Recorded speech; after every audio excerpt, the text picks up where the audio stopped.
카이스트의 이익진 교수님 최적 설계 연구실 영상으로 대체하도록 하겠습니다. 안녕하세요. 카이스트 기계공학과에서 최적 설계 연구실을 운영하고 있는 이익진입니다. 제가 오늘 설명드릴 기술이라고 하기도 그렇고 이제 전체적인 저희 랩의 연구 방향을 이제 소개시켜 드리도록 하겠습니다. 데이터를 활용한 성능 예측 모델 개발 및 최적화 기술이라고 했는데요. 앞에서 사실 많은 교수님들께서 이제 저희가 연구하는 내용에 대해서 설명을 해주셨습니다. 김윤수 교수님께서도 최적 설계에 대한 이제 애플리케이션을 소개해 주셨고, 김현진 교수님께서 예측 모델 개발 혹은 대리 모델이라는 용어로 많이 하셨고요. 그 다음에 이제 좀 전에 유승화 교수님께서 이제 머신러닝을 이용을 해서 성능 예측 모델을 개발을 하고 이를 이용해서 어떻게 최적화할 수 있나 이렇게 이제 특정 애플리케이션 중심으로 발표를 해주셨는데 저희 랩에서는 이런 것들을 이제 일반적으로 어떻게 하나라는 이제 방법론에 좀 더 초점을 맞추는 이제 랩이 되겠습니다.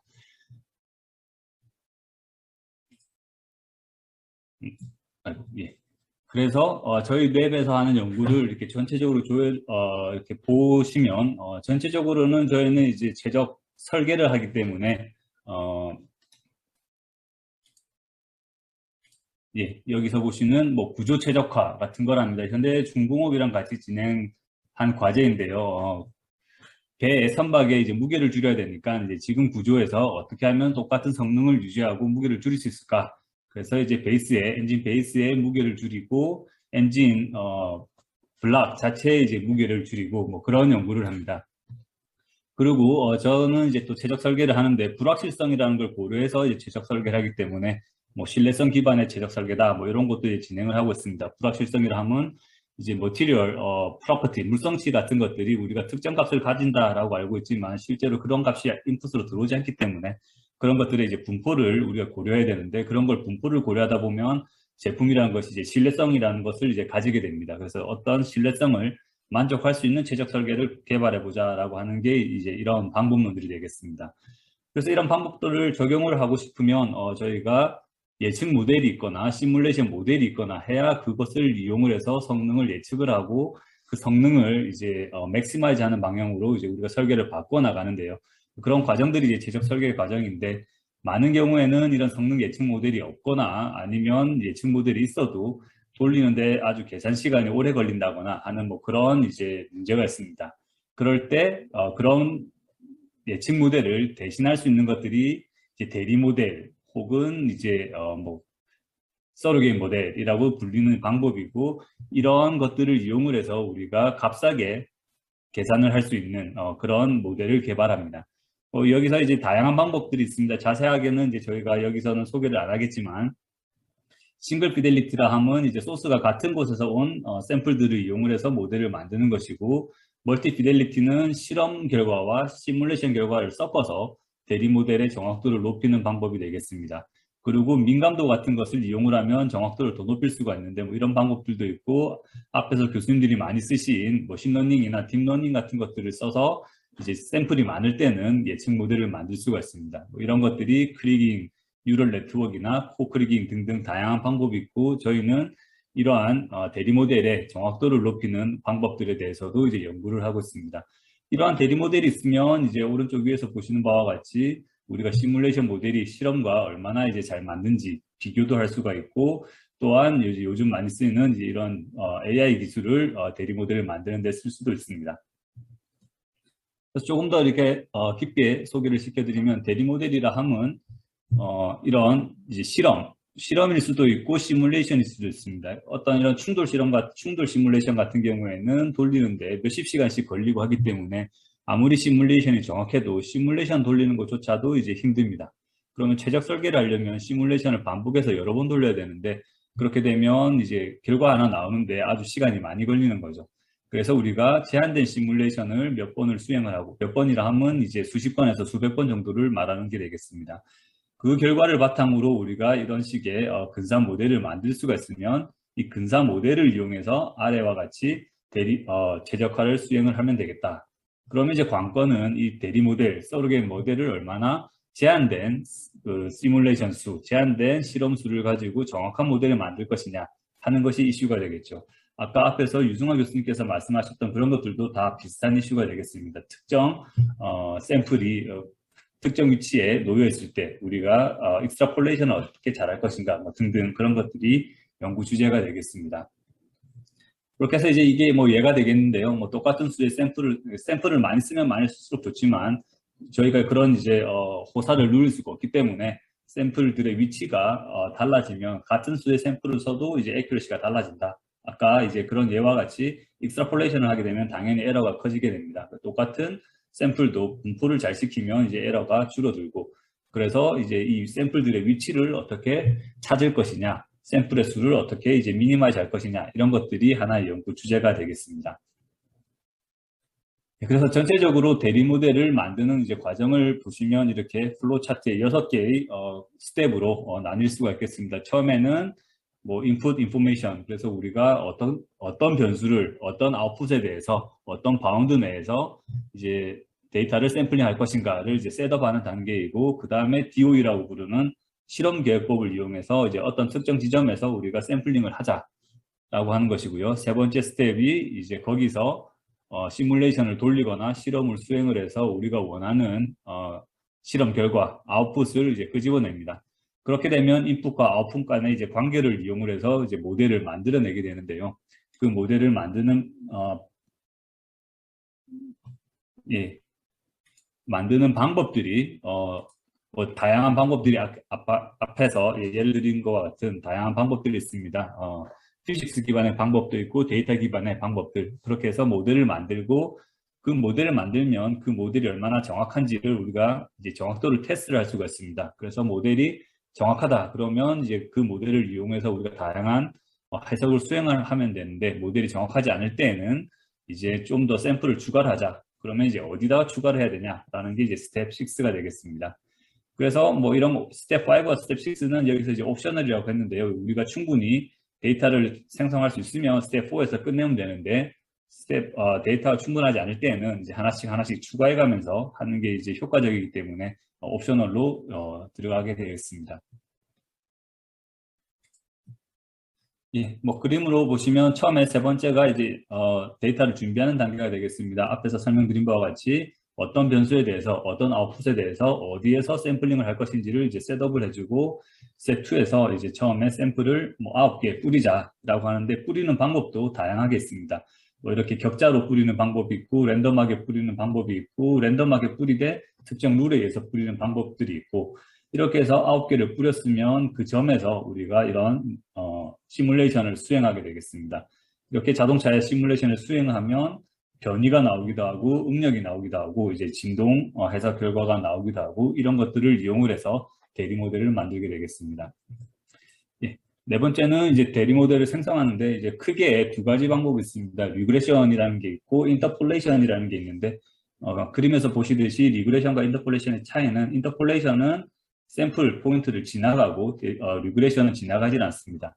그래서 이 빨간 샘플 포인트가 에러가 있다라고 생각하시면 리그레션을 쓰시면 되고, 에러가 없고 이 샘플 포인트는 정확하다라고 하시면 오른쪽 인터폴레이션 방법들을 쓰시면 되겠습니다. 그래서 크리깅 같은 방법들은 이제 인터폴레이션의 방법이고요. 리그레션에도 다양한 방법들이 있습니다. 예.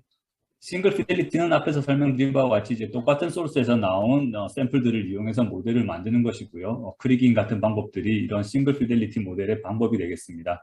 멀티 피델리티는 이제 피델리티가 다른 소스가 다른 샘플들을 섞으면, 저희가 시뮬레이션이 값싸다는 건 알지만 가끔 정확하지 않기 때문에 그럴 때 실험을 몇 개 해가지고 실험 데이터를 뿌려주면 시뮬레이션으로 만든 예측 모델이 훨씬 더 정확도가 높아지겠죠. 뭐 그런 방법들이 멀티 피델리티 방법이고, 뭐 코크리깅이나 하이어라키카 크리깅, 그 외에도 뉴럴 네트워크 기반의 다양한 방법들이 있습니다.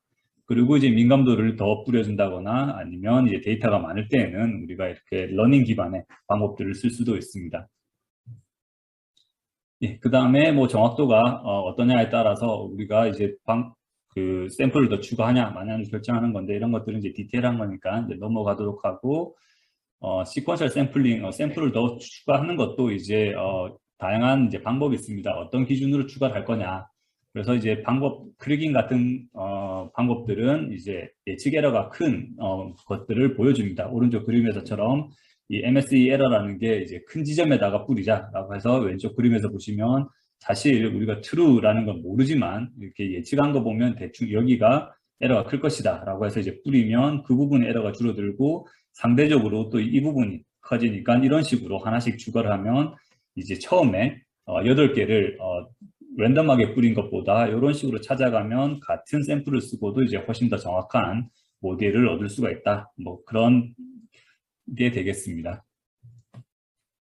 그래서 이제 그런 기준이 되는 것들을 러닝 펑션이라고 하는데 이제 어떤 걸 써야 되냐? 뭐 다양한 방법들이 있습니다. 목적에 맞게 쓰면 되고 이런 것들은 사실 관심 있는 게 아니라 이렇게 하면 정확한 예측 모델이 만들어진다라는 게 이제 결론이기 때문에 거기만 관심을 가지시면 되겠습니다.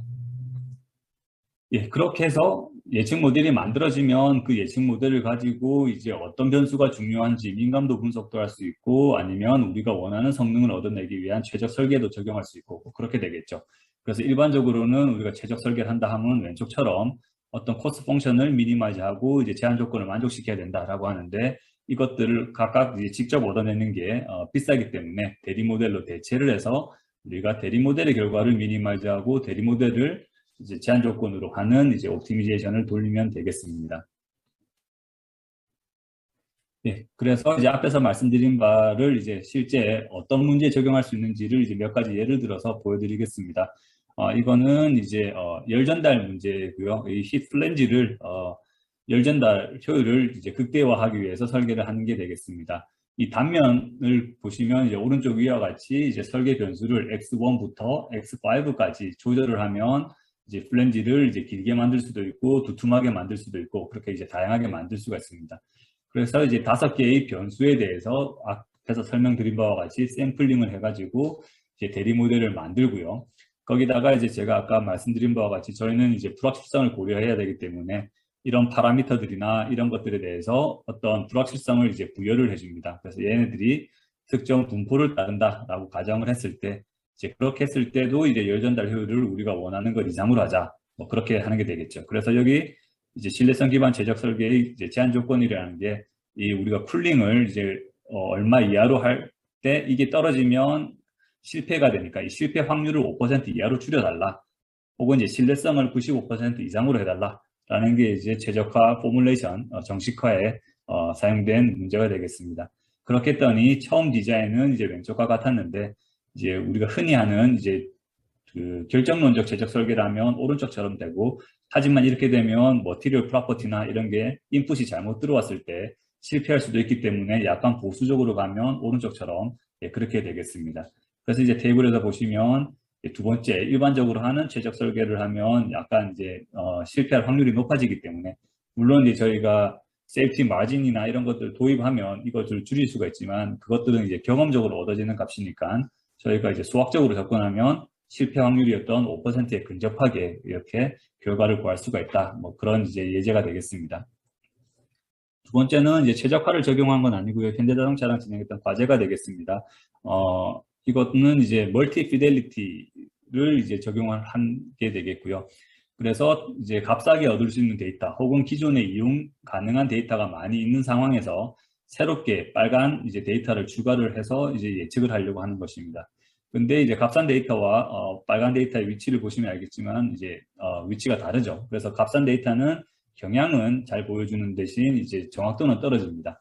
이때 이제 새롭게 추가한 9개의 이제 비싼 데이터만 이용해서 모델을 만들어도 좀 정확도가 떨어질 수가 있겠죠. 샘플 수가 적으니까.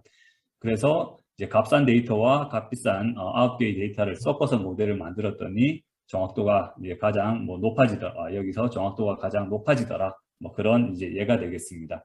이렇게 해서 이제 엔진 성능을 예측할 수 있는 모델을 이제 트랜스퍼 러닝, 전위 학습이라는 걸 통해서 만들었다라는 걸 현대와 같이 수행을 했고요. 그 다음은 한국 타이어와 이제 진행한 과제입니다. 여기는 이제 예측 모델을 만든 건 아니고 인공지능을 이용을 해서 우리가 타이어 패턴이라는 것을 생성할 수 있겠다라고 한 거죠. 그래서 1,500개의 타이어 패턴 이미지를 학습을 시켜가지고 여기서는 이제 타이어 성능은 이제 수식 모델로 주어지는 성능을 활용을 해서 우리의 목적에 맞는 그런 패턴을 우리가 인공지능으로 생성할 수가 있었습니다. 그래서 이제 서머 패턴, 윈터 패턴, 이제 올 시즌 패턴에 해당하는 오른쪽에 보시는 이 패턴들은 이제 저희가 인공지능을 이용해서 생성한 그런 패턴이 되겠습니다. 뭐 보시면 아시겠지만 좀 그럴듯하게 타이어 같은 그런 모델을 생성을 했고요.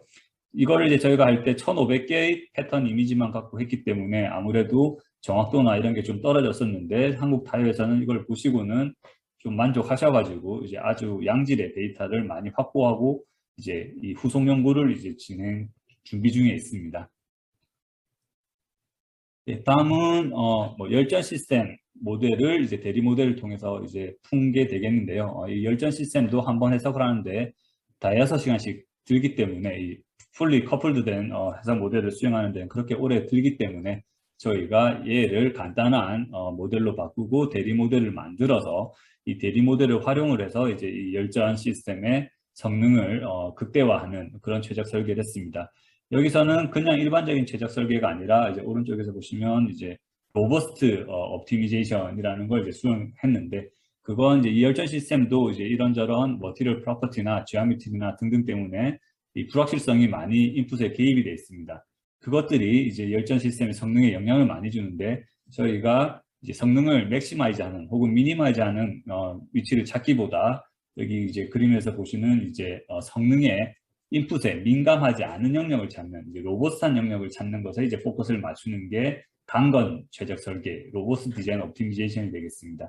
그래서 성능이 좀 인풋이 불확실성이 존재하더라도 어느 정도 이제 보장된 성능을 보여주는 그런 점을 찾는 최적 설계를 수행을 했고 그렇게 했더니 이제 잘 찾았다라는 게 이제 이 애플리케이션이 되겠습니다. 네, 마지막은 뭐 현대자동차와 이제 과제는 아니고요. 현대자동차와 이제 같이 일하는 뭐 그런 게 되겠는데요. 현대자동차 갈 친구가 현대자동차에서 이제 받아온 숙제를 하는 과정입니다.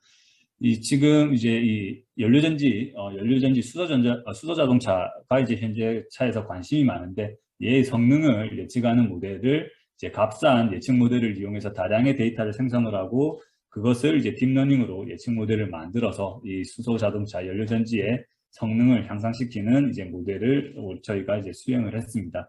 현대차에서 이제 이거에 대한 실험 결과를 이제 저희에게 보내주면 앞에서 설명드린 바와 같이 이제 실험 데이터와 값싼 시뮬레이션 결과를 합쳐가지고 이제 더 좋은 예측 모델을 만들 수가 있었을 텐데요. 이제 현대차에서도 실험하는 게 비싸기 때문에 아직까지 실험 데이터는 받지 못해서 그냥 원칙적으로 이제 시뮬레이션 결과 혹은 수식 모델의 결과만 가지고 대리 모델을 만들었고 이를 이용을 해서 신뢰성 기반 최적 설계를 이제 수행했습니다. 여기서도 이제 결정론적 최적 설계가 아니라 인풋들이 다양한 분포를 갖기 때문에 불확실성을 갖기 때문에 그것들을 활용을 해서 이렇게 최적 설계를 할 수가 있다. 원하는 목적을 달성하는 그런 것들을 이제 수행한 예제가 되겠습니다. 예, 이상으로 이제 제가 소개해드린 예측 모델을 만들고 이를 적용해서 최적 설계에 이용하는 방법에 대해서 발표를 마치도록 하겠습니다. 네, 발표 잘 들었습니다. 우리 그 하이스텍 이익진 교수님 내용은 이제 최적 설계인데 그 내용이 좀 이렇게 수식도 있고 그래서 좀 어려울 수 있는데 뭐 간단하게 얘기하자면 이제 제품을 만들어서 출시를 했는데 자꾸만 불량이 나오는데 알아봤더니 어디가 자꾸만 부러지더라. 그런 어려움이 있으시면 이익진 교수님께 자문을 구하시면 그 문제를 쉽게 해결하실 수 있을 것 같습니다. 네, 다음 순서가 저인데요. 거기 잠깐 쉬어가는 의미로 제가 저희 그 중소기업 R&D 홈페이지를 하나 저희 ICT 분과를 보여드리겠습니다. 같은데요. 이 홈페이지의 주소를 제가 채팅창에 올려드릴 거고요.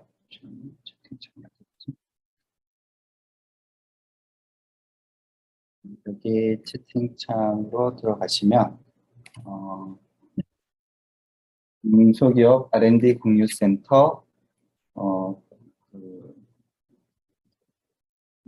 구유기술 소개 워크샵 지금 현재 2차고요. 1차도 있었는데 지금 2차 워크샵으로 제가 올려드렸었나 보네요. 2차 말고 1차도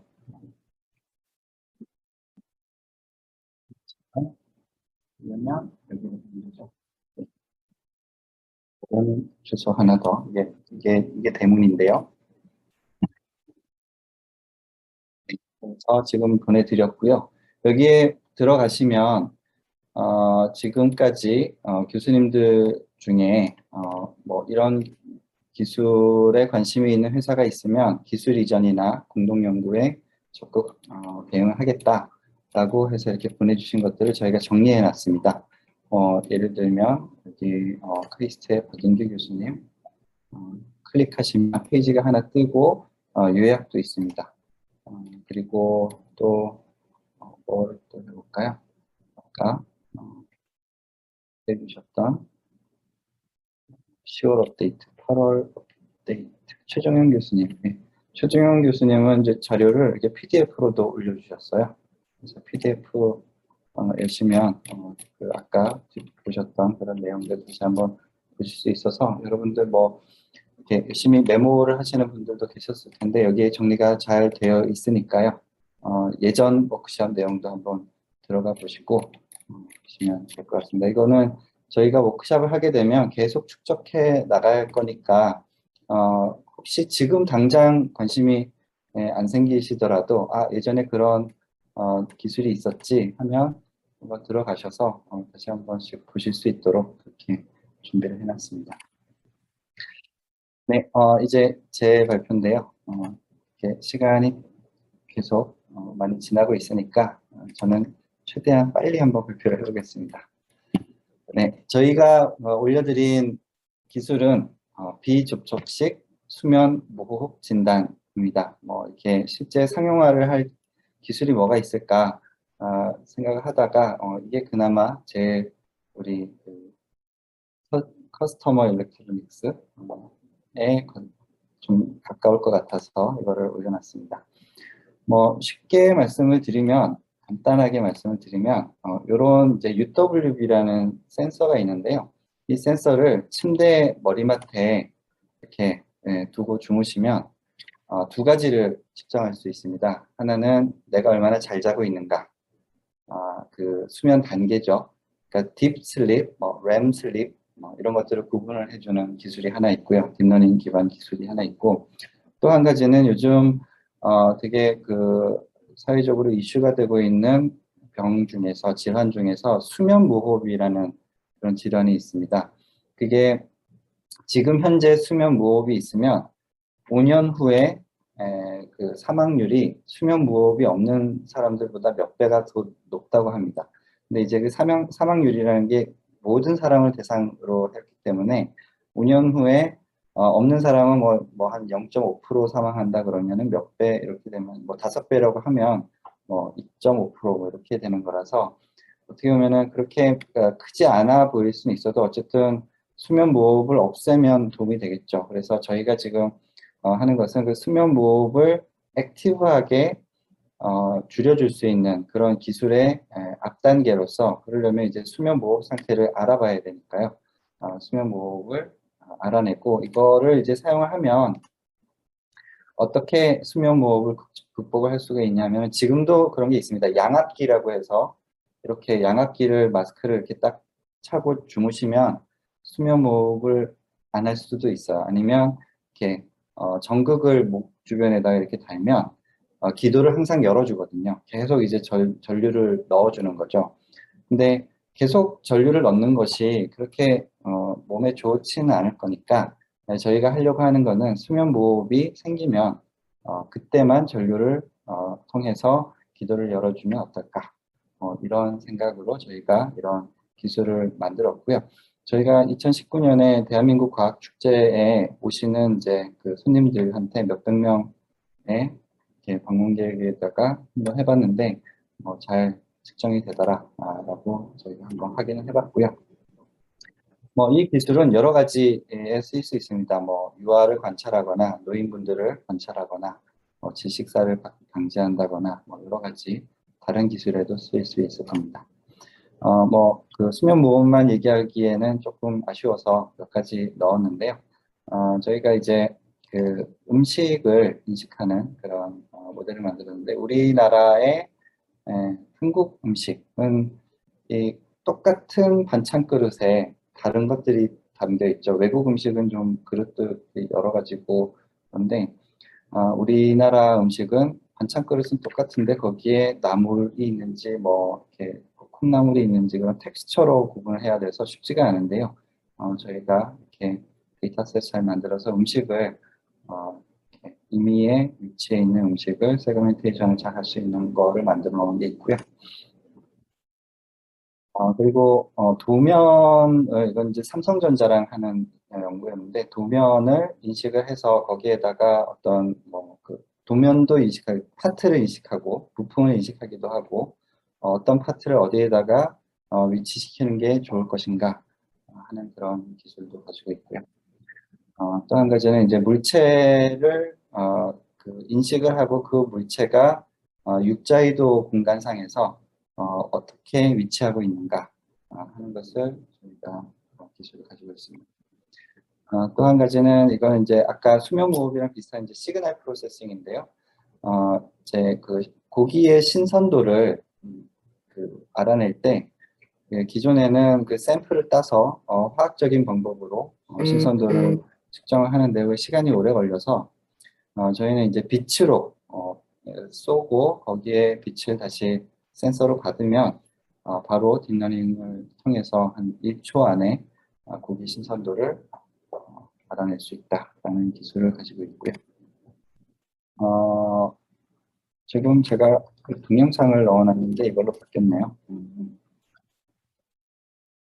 그 동영상을 하나 띄워야 되는데 이 동영상이 어디 있는지 찾아봐야겠네요. 지금 저장을 하는지 그런가?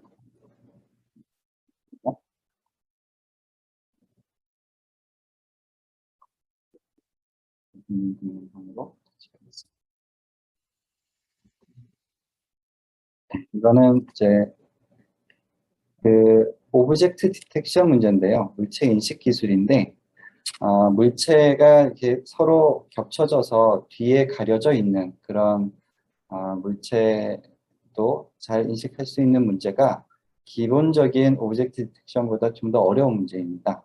그래서 저희는 그 뒤에 있는 물체도 인식을 하겠다 하는 기술을 가지고 있고요.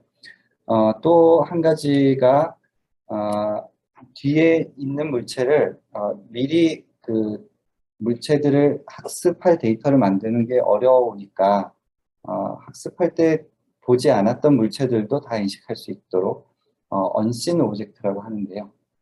여기에는 이제 다 학습할 때 사용되지 않았던 물체들을 잘 지금 뒤에 있는 걸 인식하는 거고요.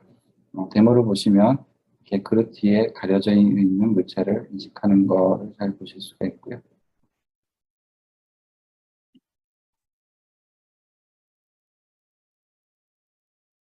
그리고 여기 이제 학습할 때 사용되지 않았던 물체들을 또 잘 인식을 합니다. 여기 보면 약간 이제 오차가 있는데 이거는 내가 처음 보는 물체니까 여기 뒤가 어떻게 되는지 정확하게 유추는 못하죠. 어쨌든 약간은 오차가 있어도 뒤에 가려져 있는 부분이 있다라는 것을 아는 것도 되게 중요하거든요. 그래서 저희가 재밌는 실험을 하나 했는데, 여기 있는 컵을 이제 잡으려면 다른 물체들을 옮겨 놓고 컵을 잡아야 되잖아요. 그러면은 저희가 개발한 UOAIS 넷이 이렇게 가려져 있는 부분들을 다 이렇게 인식을 합니다. 그래서 이 컵을 잡으려면 이 물체 두 개를 빼내야 되는구나. 그리고 이 스팸은 그냥 빼내지 않아도 되는구나라는 것을 인식할 수가 있고요. 최종적으로 이렇게 컵을 잡을 수 있는 그런 기술이 있는데, 꼭 뭐 로보틱스가 아니더라도 다양한 어플리케이션이 있을 거라고 생각합니다. 네, 제 발표는 여기까지였고요. 혹시 질문 있으시면 받겠습니다. 네, 장동훈 선생님께서 자료를 좀 더 구체적으로 원하셨는데 제가 그 홈페이지를 소개해 드렸고요. 네. 네, 질문이 없으시면 혹시 우리 박인규 교수님 들어오셨나요?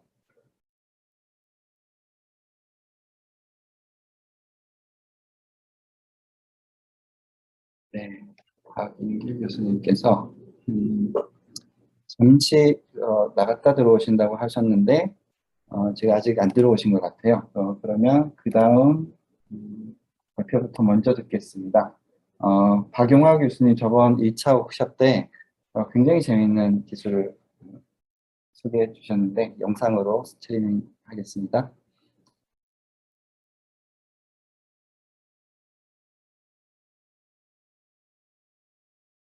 예. 저희 랩은 휴먼 머신 인터랙션에 대해서 관심이 많고요. 아이고, 이게 원래 자료가 저희 랩 소개 자료인데 제가 이렇게 좀 편집해가지고 발표를 드리도록 하겠습니다. 제 기계공학과 박용화라고 합니다. 예. 뭐 저희 랩에서 이렇게 좀 다양한 걸 하지만 센서와 인식이라고 보시면 됩니다. 센서 기술, 인식 기술 중에서 이제 저기 챌린징한 포인트들을 잘 잡아서 진행하고 있습니다. 예. 그러니까 뭐 토니 스타크 이렇게 하듯이 이렇게 저희 랩에서 라이다를 직접 개발하고 있습니다. 첫째로 라이다를 만들고 있고요. 음향 쪽은 제가 원래 진동 음향 신호 처리 쪽에 베이스가 있기 때문에 음향을 잘 듣고 그렇죠. 이제 주위 환경을 인식하는 사운드 이벤트 디텍션 쪽을 하고 있고 그다음에 이 신호가 사람 몸속으로 들어가게 되면 이제 건강 신호가 되겠죠. 뭐 심장 박동이라든지 이런 것들 디텍트해서 그것이 건강상의 인퍼런스 하는 것들이 무엇인지 이렇게 크게 보면 이렇게 세 가지 좀 시각적인 부분, 청각, 그다음에 이런 그 촉각적인 부분, 헬스 센서 관련해서 이렇게 하고 있다고 보시면 되고요. 그 중에서 이제 조금 나누고 싶고 기술 이전 관련해서 이야기 드리고 싶은 거를 좀 선별해서 간단히 말씀드리도록 하겠습니다. 예. 제가 라이다를 이제 개발을 하고 있고요. 제가 사실 라이다 개발한 지는 벌써 제가 삼성전자에 있다가 5년 전에 카이스트에 조인을 했고요. 그 전에도 했기 때문에 대략 한 13년 정도 라이다를 개발을 했는데 이제 결국 이제 카이스트 와서 완성을 좀 해서 이제 이 아웃풋이 이게 지난달에 나온 것들인데요. 풀 HD급으로 이렇게 되고 부품이 없습니다. 부품이 없어요. 레이저 다이오드 하나, 포토 다이오드 하나, 그리고 뒤에 프로세서 뭐 이렇게 가지고 이미지가 나오는 지금 독자 기술을 가지고 있습니다. 그래서 한 이유는 아시다시피 뭐 벨로다인이라든지 많이 있지 않습니까? 다 가격이 저기 1,000만 원대 내지는 요새 아주 혁신적으로 내려왔다고 그래가지고 100만 원이거든요. 근데 자율주행 자동차 로봇에서 센서 값이 100만 원인 거는 이제 마켓에서 센서블하지 않기 때문에 못 씁니다. 못 쓴다고 보시면 되고요. 저희는 그거를 이제 10만 원대 언더 내지 뭐 몇만 원이면 할 수 있는 수준으로 지금 개발을 해서 완성도롭게 지금 나오게 돼 있고요. 네, 저희가 학교기 때문에 이거 제품 생산하지는 않습니다. 그래서 기술들이 다 있으니까 검증이 돼 있어서 이것을 가져다가 만드실 기업을 사실 좀 찾고 있습니다. 뭐몇 군데 얘기도 하고 있는데 관심 있으신 분들은 컨택을 해주시면 기술 교류 내지 기술 이전해서 이제 사업할 수 있도록 그렇게 좀 진행을 하고 싶습니다. 그러니까 풀 HD급 라이다는 지금 여러분들이 보는 게 세계 최고와 최초일 거예요. 이렇게까지 안 나오거든요. 자, 뭐 이것들을 이용해서 저희 랩에서 이제 로봇의 휴머노이드 로봇 집에다가 집어넣어 가지고 사람을 이렇게 디텍트하고 입체 정보가 있으면은 이게 욜로가 하지 못하는 것들이 많거든요. 예를 들어서 거울 속의 허상 같은 경우는 실제로 절로 로봇가 뚫고 들어가면 안 되잖아요. 3D를 보면은 거울 속의 허상인지 마치 사람이 알듯이 그대로 알 수 있거든요. 그래서 허상 제거하는 쪽으로 해서 욜로를 이게 치명적인 단점, 반사면의 단점을 해결을 했고요. 기타 뭐 이게 많이 보신 것들일 거예요. 뭐 빔피킹이라든지 물체 인식, 3D로 인식해서 하는 쪽으로 적용 연구 진행하고 있습니다. 그다음에 라지 스케일에서 이렇게 정밀하게 측정하는 쪽도 마찬가지로 진행을 했고요. 여기는 모 조선소인데 굉장히 크리티컬합니다. 빨리 찍고 정밀하게 찍는 게 용접을 빨리 해야 되잖아요. 보통 며칠 걸리는데 이거를 1시간 안에 이제 하겠다 이런 챌린징 포인트가 있어서 결과 나오고 있습니다. 이게 향후에는 이제 3D를 가지고 생체 정보를 원거리에서 측정하면 괜찮기 때문에 이렇게 진행하고 있고요. 간단하게 넘어가겠습니다. 특허 출원들을 진행을 하고 있습니다. 음향 인식은 뭐냐 하면 이제 이게 뭐 다들 된다고 보는데 안 돼요. 이게 여러분들 휠이나 빅스비 가지고 있잖아요. 그거 이렇게 막 떠드는데 들고 가면 하나도 안 돼요. 이게 조용한 데서 되지. 칵테일 파티 프로블럼이라고 알려져 있죠. 그래서 사람들이 웅성 떠들고 노이즈 심한 데서 사람은 딱 목소리 집중해서 잘 알잖아요. 이렇게 해야 돼요. 그래서 이걸 하려면 이제 중요한 건 배경소음을 제거하는 건데, 이게 배경소음이 랜덤한 것들은 다 제거가 돼요. 그 신호 특성상. 근데 랜덤하지 않은 코릴레이티드 노이즈를 어떻게 잘 제거하냐. 거기에는 울림도 있고 다른 사람 떠드는 것도 있고 그러겠죠. 그게 필요합니다. 그래서 저희 랩에서는 이게 신경음향학까지 들어가서 사람 귀와 뇌 프로세스를 다 전체 모델을 다 했거든요. 그래서 그 피처들을 뽑아서 좀 하는 쪽으로 하고 있고요. 그 중에 하나가 이렇게 머리 전달함수라고, 사람 머리도 사실 뮤지컬 인스트루먼트입니다. 이 머리를 타고 들어오거든요, 소리가. 그래서 그거를 느끼는 거예요, 사람이. 이제 그것들을 다 느끼도록 인공지능에다 집어넣어서 이제 3D를 계측하고 목소리를 뽑아낼 수 있는 이제 이런 기술들을 하고 있고요. 뭐 여기는 제가 기술 이전할 거는 아직 없어요. 근데 그리고 그 결과로 이제 기침인식 카메라라는 걸 했는데 재밌으니까 한번 보시기 바랍니다. 코로나에서 지금 기침을 인식하자는 건데 열화상 카메라로 온도는 알잖아요. 근데 누가 콜록콜록 기침하면 무인이 이제 또 저 사람이 기침하네 하고서 포인팅 아웃 하면은 이제 여러 가지 좋을 것 같아서 만들어 놓은 결과인데요. 소리 들리세요? 네, 들립니다. 이렇게 기침을 한 사람을 포인팅 아웃하고 기침이라고 표시가 되죠, 클래스가.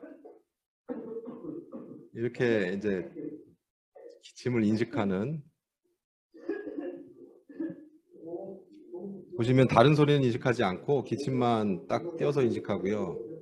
위치도 인식하고 음악 소리 배경도 이제 제거 잘 해서 이렇게 지금 기술이 돼 있으니까 요 기술도 뭐 얘기하는 데가 있긴 하지만 관심이 있으신 분들은, 제가 이걸 생각한 거는 의료 사운드 이벤트, 이제 뭐 기침뿐만 아니라 다 이제 이벤트 인식을 하게 되겠죠. 저희도 이제 챌린징 나가서 1등은 아니지만 우수한 성적으로 뭐 여러 가지 환경소음 인공지능으로 인식하는 쪽으로 하고 있고요.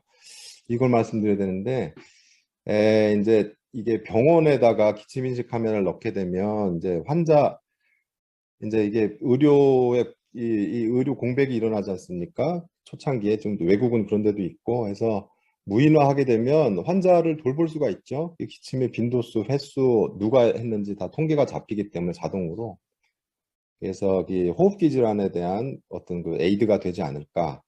그리고 기침뿐만이 아니라 여러 위급 상황들, 그렇죠? 지금 현재도 과제하고 있지만 낙상이라든지 뭐 이런 거 다 디텍트가 가능하기 때문에 휴먼 케어의 어떤 저기 어플리케이션들이 많이 있을 것 같습니다. 그리고 음향 기반 고장 진단은 이게 ESS 아시죠? 일렉트릭 스토리지 시스템이 많이 터집니다. 그래서 작년도에 산불도 많이 났고 강원도에 다 그것 때문인데, 아크 방전이 소리가 나요. 그 터지기 전에. 그래서 그거를 잘 디텍트해서 어디서 아크 방전이 났는지를 알게 되면 굉장히 좋은 그 안전 장치가 되겠죠. 그래서 지금 국가 과제들을 많이 하고 있는데, 저도 이제 저 기술을 하고 있는데 이 어느 정도는 상용화가 쉽게 될 수 있을 것 같아요. 그 알고리즘이 있기 때문에 이쪽에 관심 있으신 분들도 뭐 연락 주시면 고맙겠고요.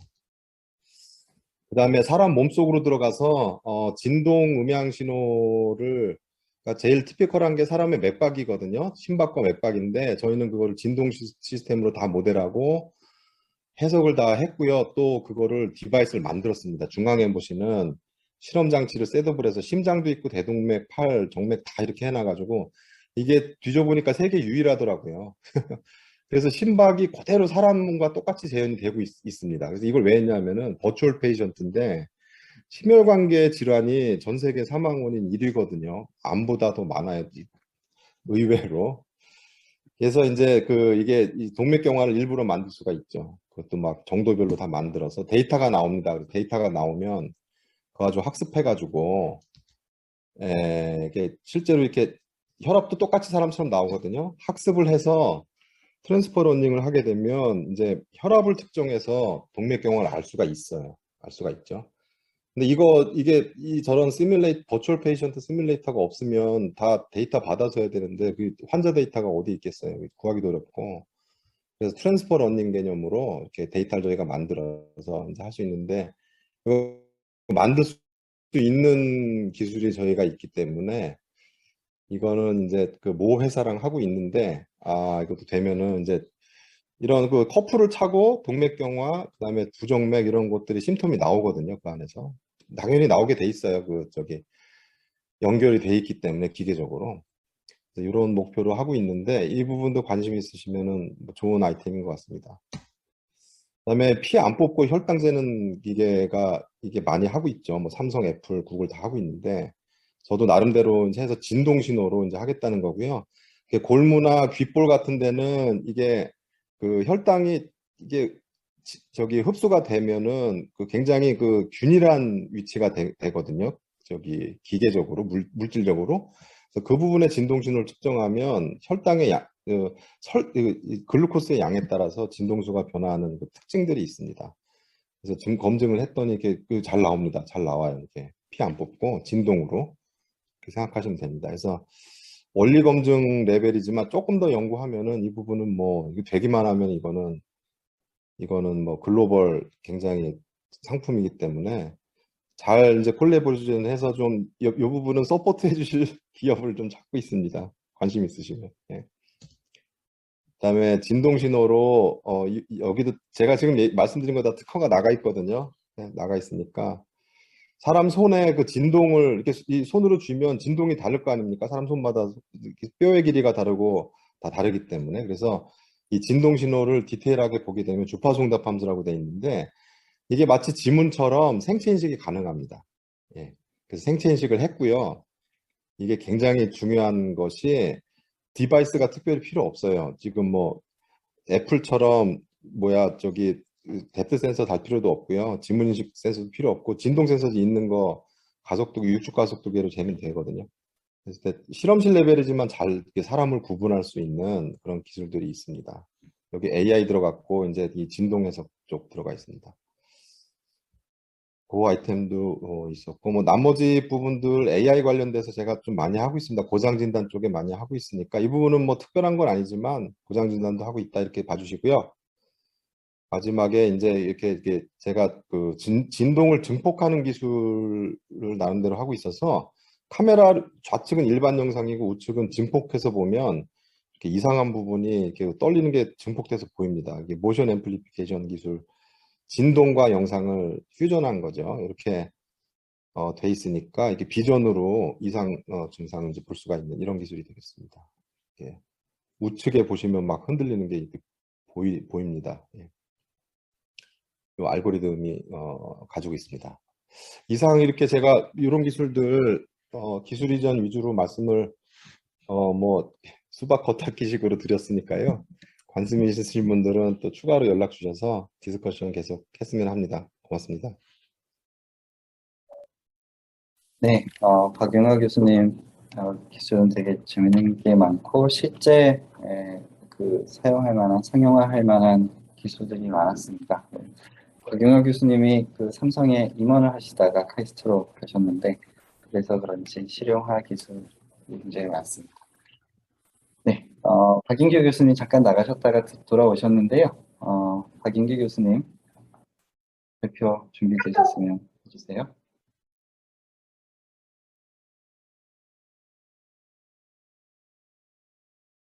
예, 안녕하십니까.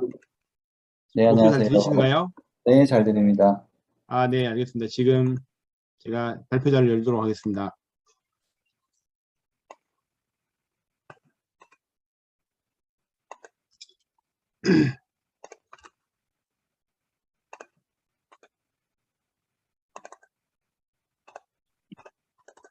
네, 잘 보입니다. 네네.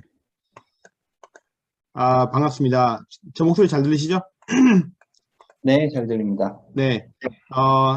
저는 카이스트 기계공학과에 있는 박인규 교수라고 합니다.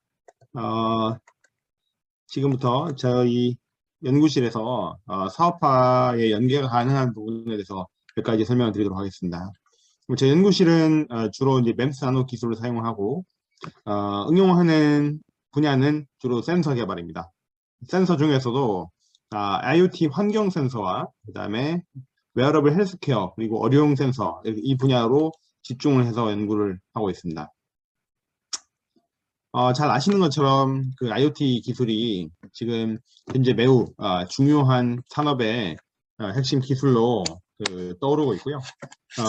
IoT는 잘 아시겠지만은 우리가 상상할 수 있는 모든 시스템이나 이런 사물에다가 센서를 부착을 하고 통신을 통해서 여러 가지 센서 신호를 다 받아들여가지고 빅데이터 처리하고 뭐 머신러닝 같은 것들 이용을 해서 훌륭한 정보와 그 다음에 우리 실제로 편리한 어떤 생활, 안전한 생활을 추구하게 해주는 기술입니다.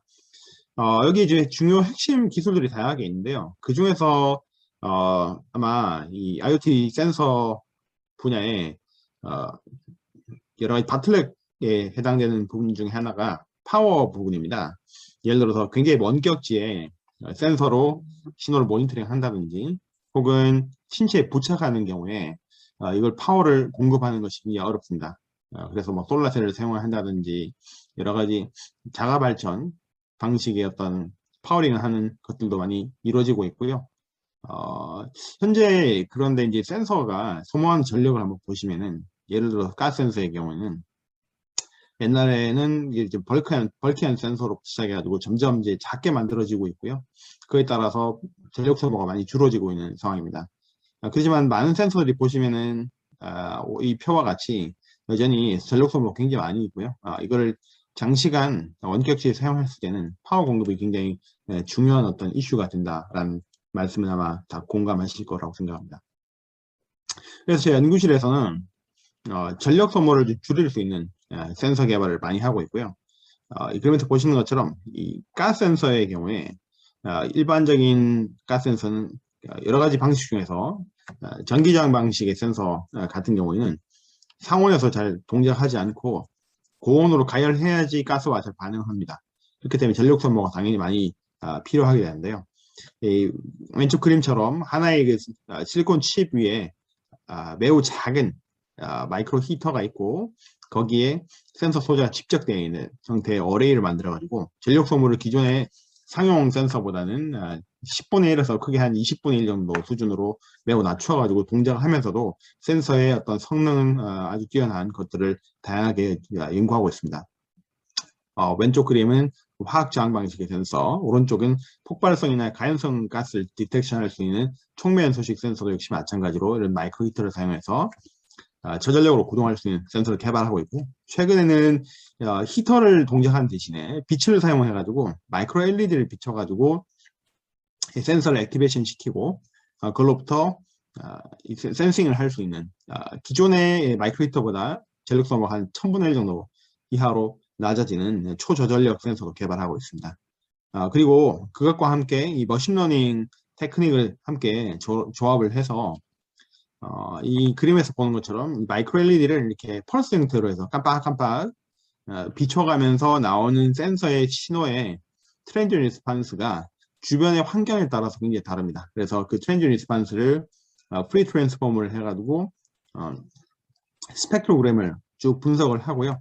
스펙트로그램 변화를 머신러닝, 딥러닝 방법 중에서 컨볼루셔널 뉴럴 네트워크라는 방식 사용해서 적용하면은 매우 정확하게 한 개의 센서만 갖고 여러 가스를 구분할 수도 있고 가스가 혼합된 상황에서도 디텍션할 수 있는 아주 제가 가스 센서 쪽 분야의 다양한 연구 중에서 좀 나름 굉장히 유니크한 즉 한 개의 센서만으로 이것이 가능하다라는 것은 전자코 쪽 분야에서는 꽤 유니크한 어떤 어프로치가 되겠습니다. 이것들을 최근에 개발했고요.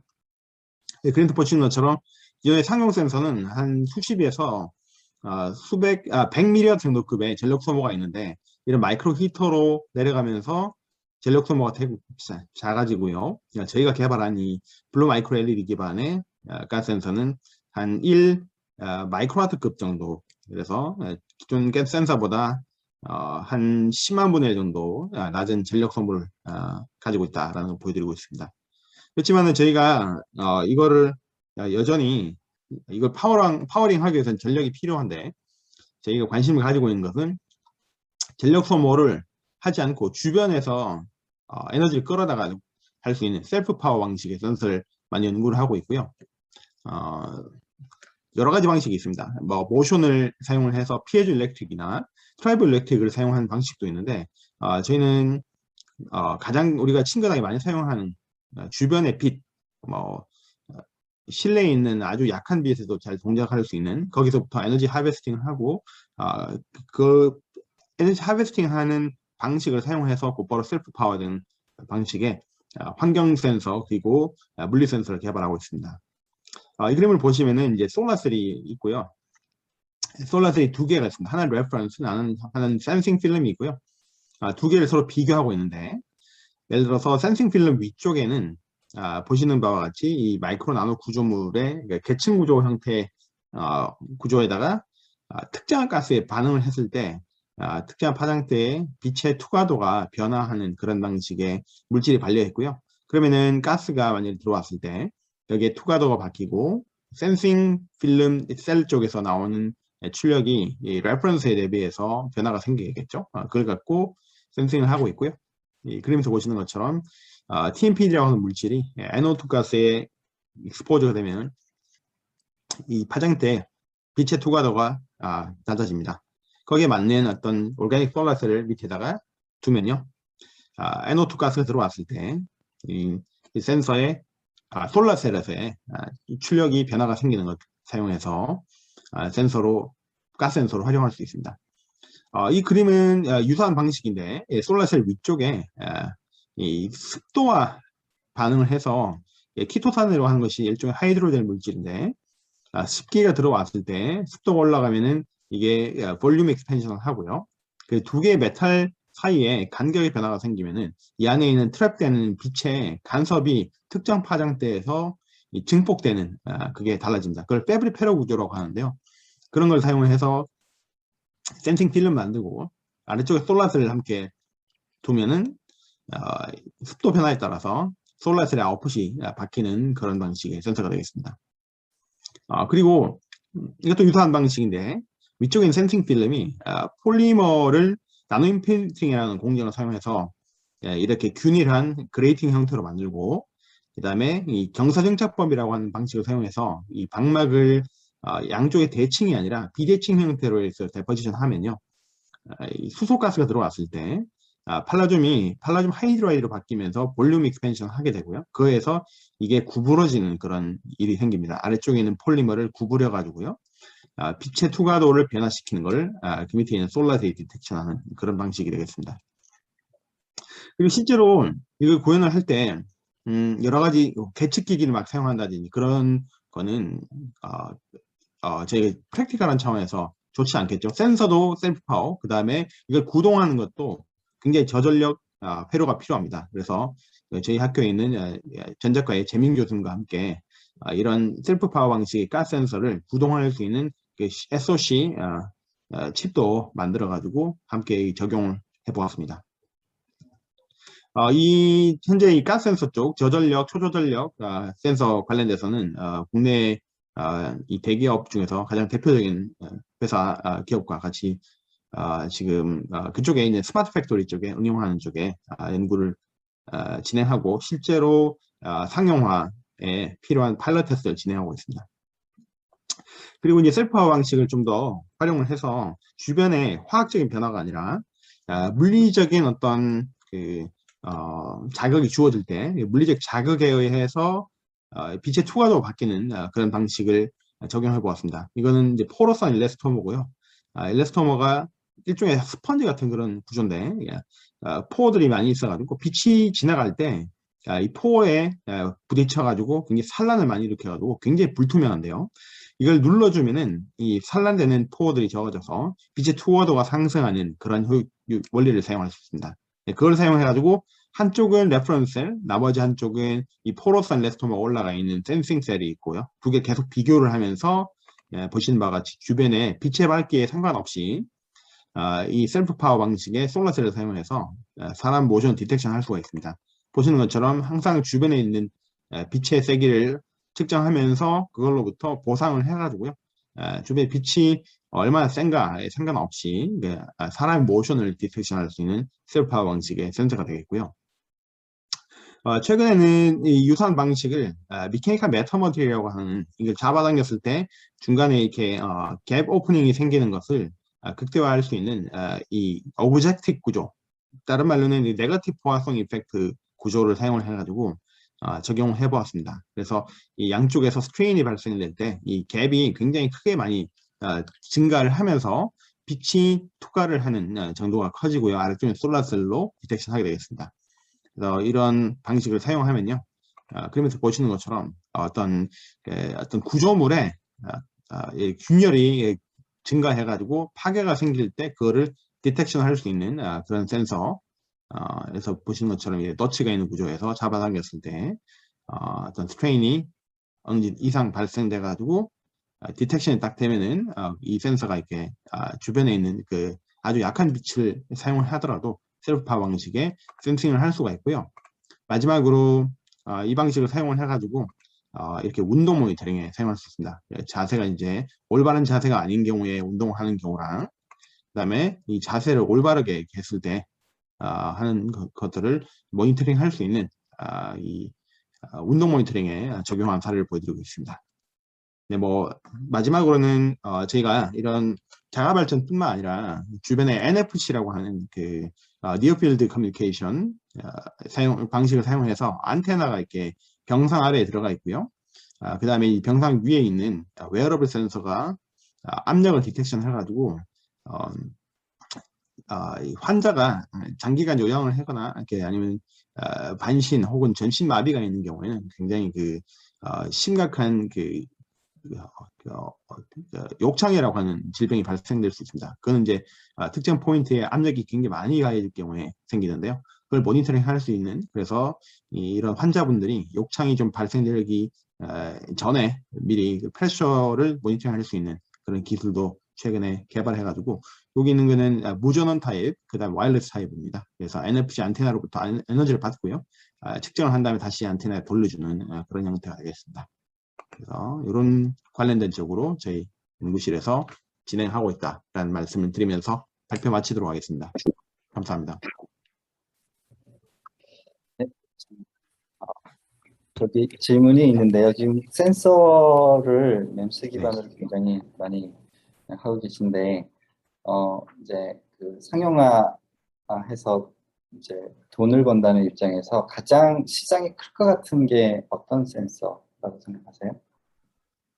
제가 개인적으로 볼 때는 어류용 센서 같습니다. 그러니까 실제로 저희 오늘 이 사례는 보여드리지 않았는데요.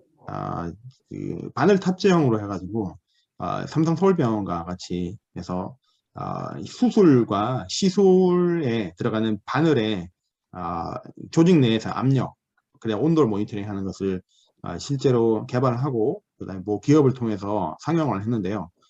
그걸 통해서 좀 느꼈던 거는 의사 선생님들이 지금 기존에 사용하는 여러 가지 센서 툴들, 그러니까 의료용 그 도구들, 뭐 바늘이 되었든 뭐 트위저가 되었든, 그다음에 가위가 됐든 등등, 이런 도구에 기능성이 별로 없더라고요.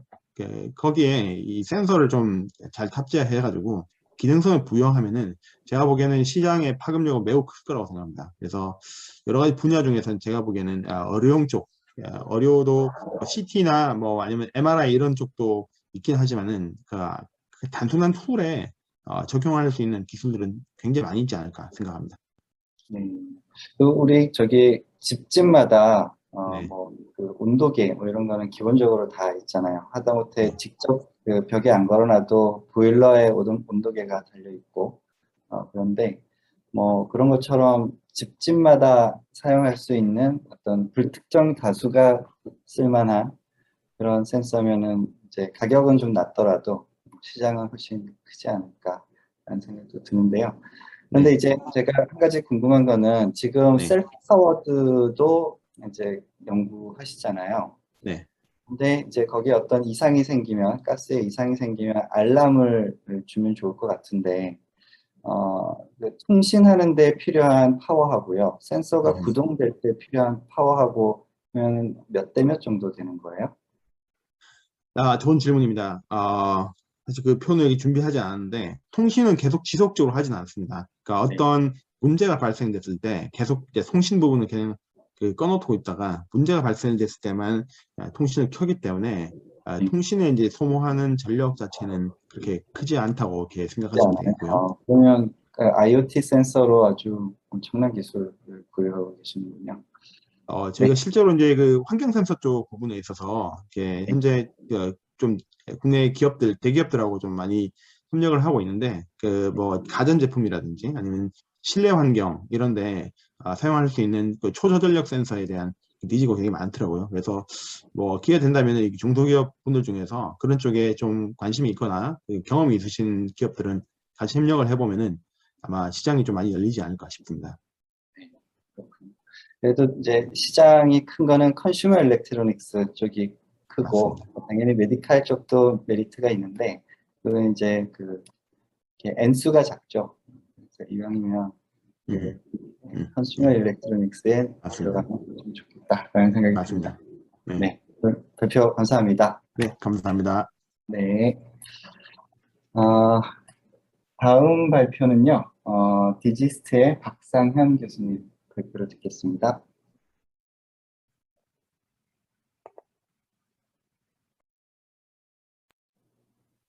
네, 안녕하세요. 네, 저는 디지스트 로봇공학 전공의 박상현입니다. 저희 연구실 이름은 의료영상 및 신호처리 연구실이고요.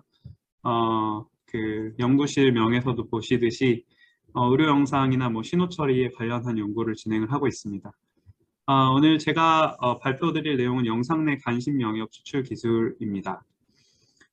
먼저 그 세세한 기술로 넘어가기 전에 전체적으로 저희 연구실에서 보유하고 있는 특허들에 대해서 말씀을 드리면, 저희는 지금 여기 보시는 것과 같은 뭐 연구들을 다양하게 수행을 하고 있습니다.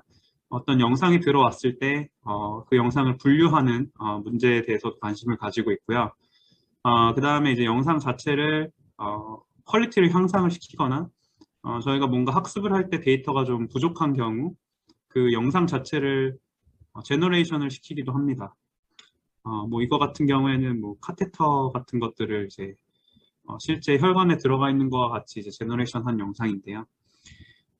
그와 함께 또 이제 중요한 것이 이제 영상 내에서 이상 부분을 이제 검출을 하거나 혹은 특정 장기 같은 거를 이제 추출하고 싶을 때 저희가 세그멘테이션이라든지 디텍션을 해야 할 일이 있습니다.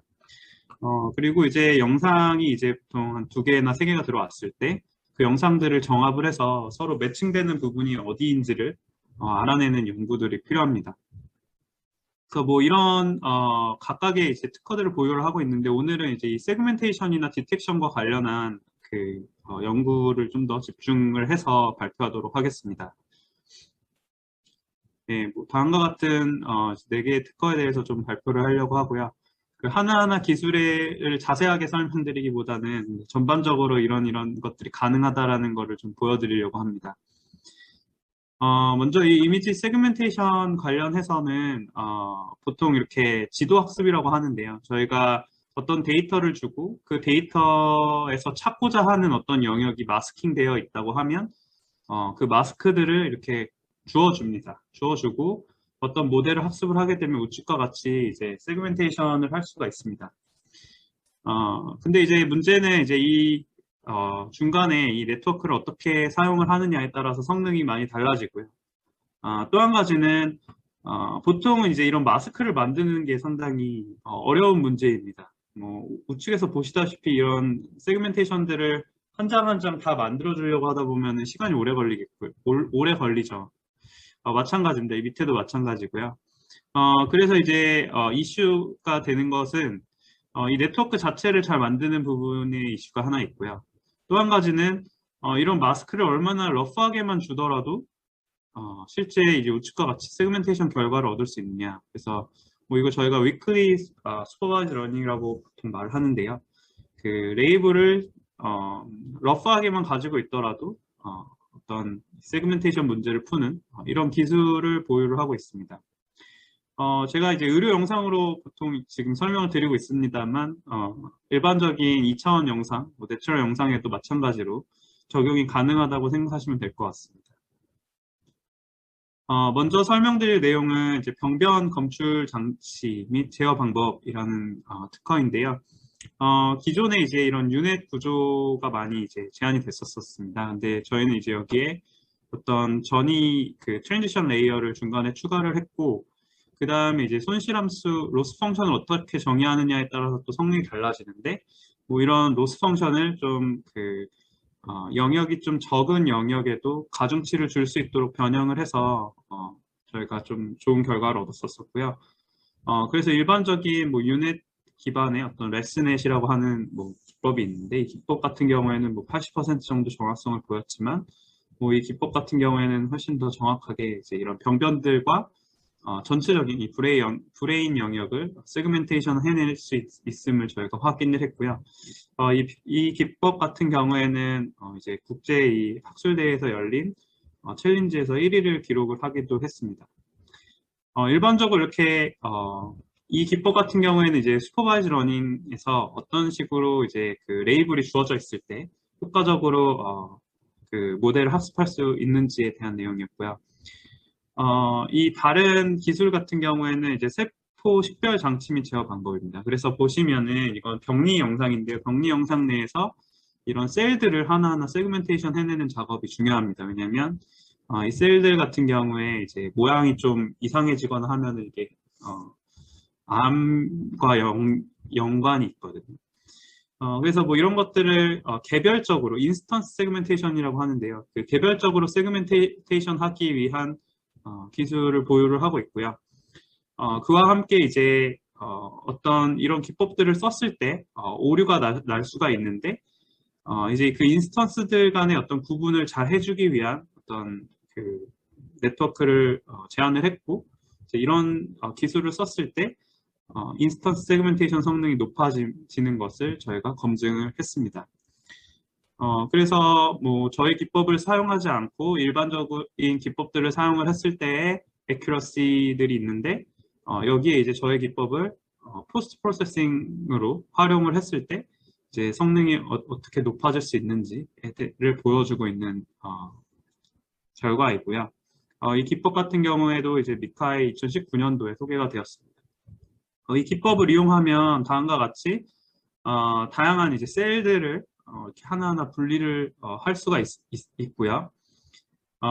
그 뭐 셀 영상뿐만 아니고 이제 일반적인 어떤 영상에서 인스턴스들을 세그멘테이션하는 웍에 적용이 가능합니다. 다음은 이제 그 네트워크 자체를 뭐 이렇게 잘 만든다기보다는 마스크가 좀 없는 환경에서 이상 영역을 이제 자동으로 좀 찾아주기 위한 방법입니다. 그래서 뭐 위크 슈퍼비전을 이용한 이상부의 검출이라고 적어놨는데요. 저희가 이제 병리 영상 전체 이제 영상을 보면은 이제 이게 그 현미경으로 확대해서 보는 영상이다 보니까 영상 사이즈가 아주 크게 됩니다. 근데 뭐 이런 것들을 저희가 다 이렇게 인스턴스별로 나눠서 여러 인스턴스를 가지고 무엇인가를 판단을 하는 뭐 이런 기법을 저희가 멀티플 인스턴스 러닝 기법이라고 하는데요. 저희는 이제 이런 멀티플 인스턴스 러닝 기법을 사용을 하면서 여기서 보시면은 이제 결국에 이제 이 임베딩을 어떻게 잘 할 수 있느냐 하는 게 이제 관건인데요. 이제 피처를 어떤 식으로 잘 뽑을 수 있느냐 하는 게 관건인데, 이제 그런 것들을 잘 해주기 위해서 센터 로스라는 거를 활용을 해서 이 임베딩 효과를 높여줌으로써 이 멀티플 인스턴스 러닝 그 분류 성능을 높여주는 이제 기법을 개발했습니다.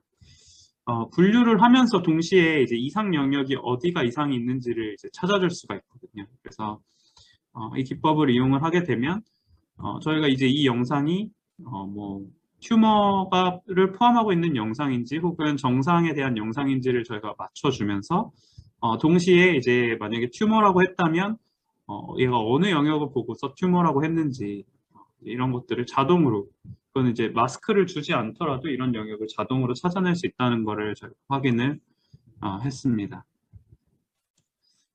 저희가 이 기법을 또 발전을 시켜서 여기서 이제 최근에 뭐 컨트라스티브 러닝이라는 기법이 또 나왔는데 뭐 이런 기법을 이 멀티플 인스턴스 러닝 기반의 어떤 기법에 탑재를 해서 또 인베딩을 또 잘 할 수 있는 기법을 개발했습니다.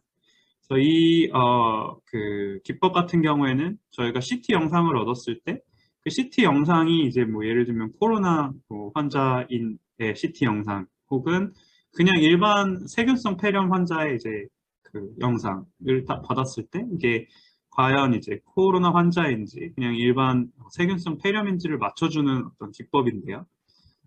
이거가 돌아가면서 이제 이 영상 전체, 이 3차원 영상 전체를 보면 이제 영상이 큰데 이제 그 큰 영상들 중에서 어떤 영역을 이제 집중해서 봐야 하는지를 자동으로 추출을 해주는 그런 기법을 제안을 했습니다. 그래서 보시다시피 이게 이제 이 결과인데요. 뭐 3차원 이제 영상이다 보니까 다양한 슬라이드가 있는데 이제 그런 슬라이드들 중에서 어떤 슬라이드가 중요한지 이런 스코어를 얻을 수가 있고 그리고 또 중요한 그 어떤 스코어를 가지는 슬라이드 안에서도 어떤 영역이 지금 그 코로나 그 환자와 세균성 폐렴 환자를 구분하는데 주요한 피처인지를 자동으로 이렇게 찾아내주는 기법을 제안을 했습니다. 네, 그 다음 이제 기법이 뭐 마지막으로 설명드릴 내용인데요. 이거 같은 경우에는 최근에 퓨샷 러닝이라고 해서 상당히 적은 수의 어떤 데이터를 가지고 어느 정도 이제 결과를 좋게 만들 수 있는 학습 기법이 제안이 되고 있습니다. 근데 저희는 이런 기술을 3차원의 어떤 장기를 영역화하는 데 사용을 했고요. 이거 같은 경우에는 저희가 뭐 예를 들면 간을 세그멘테이션 하고 싶다 영상에서 할 땐 이 간 영상과 그에 대한 마스크를 이제 저희가 만들어야 되는데요. 이런 것들을 만드는 게 예를 들면 이제 간에 대해서 만들었는데 다음번에는 뭐 갑자기 그 다른 부위의 어떤 그 세그멘테이션이 필요할 수도 있고요. 또 다음번에는 뭐 이 두 가지에 대해서 구축을 해놨는데 또 다른 장기에 대해서 세그멘테이션을 할 필요가 있고 뭐 이런 경우들이 많거든요. 저희가 뭐 기업들이랑도 일을 해보면 뭐 첫 번째 오브젝트만 뭐 잘 찾으면 될 줄 알았는데 하다 보니까 이제 두 번째 오브젝트도 잘 찾아야 되고 뭐 다른 오브젝트도 또 잘 찾아야 되고 이런 경우들이 많거든요. 그래서 이런 경우에 저희가 활용할 수 있는 게 이 퓨전 러닝이라는 건데요. 이런 다양한 장기들에 대해서 먼저 이런 네트워크를 학습을 합니다. 그렇게 이렇게 학습을 해놓으면 추후에 뭐 간에 대한 이제 영상 같은 경우에는 뭐 하나, 뭐 혹은 두 개, 뭐에 대해서만 저희가 마스크를 만들어 놓으면 이전에 다른 장기를 학습했던 어떤 그 학습 방법들을 기억을 하고 있다가 이 새로운 데이터에 대해서 이제 잘 적응을 해서 이 데이터에 대해서도 결과를 좋게 만드는 그런 기법을 이제 제안을 했습니다. 기존에 뭐 이런 기법들이 좀 나왔었는데요. 뭐 이런 기법들이 이제 의료 영상에 대해서는 잘 동작을 하지 않았었고요. 저희는 이제 3차원 영상에 대해서 이제 잘 동작하도록 만들려다 보니까 그 기존의 이 데이터 정보 플러스 이제 그 3차원상의 어떤 정보들을 그 GRU 구조로 그 Recurrent Neural Network라고 하는데요. 이제 시간에 따라서 이제 들어오는 어떤 데이터들의 정보를 이용을 할 수 있다라는 이제 네트워크인데, 뭐 이런 구조를 이제 탑재한 이 퓨전 러닝 기법을 제안을 해서 상당히 적은 데이터만 있더라도 뭐 다른 기법들에 비해서 정확한 세그멘테이션을 할 수 있는 그런 기법을 제안을 했습니다. 네, 그래서 이 외에도 뭐 다양한 세그멘테이션 기법들과 뭐 다른 이제 뭐 클래시피케이션, 정합 기법 뭐 이런 것들을 보유를 하고 있고요. 일단 오늘은 뭐 이런 2차원이나 혹은 3차원 영상 내에서 관심 영역을 추출해낼 수 있는 기술을 소개를 드렸습니다. 그리고 이제 레이블이 부족한 상황, 보통 이제 회사에서 이런 레이블들을 만들려면 상당히 시간이 걸릴 거기 때문에 이제 레이블이 부족한 환경에서도 이제 이런 작업을 가능하게 하는 이제 기법을 보유하고 있다라는 거고요. 네, 뭐 인공지능 이런 뭐 좀 영상에서 특정 이제 뭐 추출하고 싶은 영역이 있다거나 뭐 하는 경우에 이제 사업화가 가능할 걸로 생각을 하고 있습니다. 네, 제 발표는 여기까지입니다. 감사합니다. 네, 박상형 교수님 발표를 들어봤습니다. 우리 딥러닝이 발전이 되면서 가장 크게 발전된 분야가 자연어 처리하고 영상 처리인데요.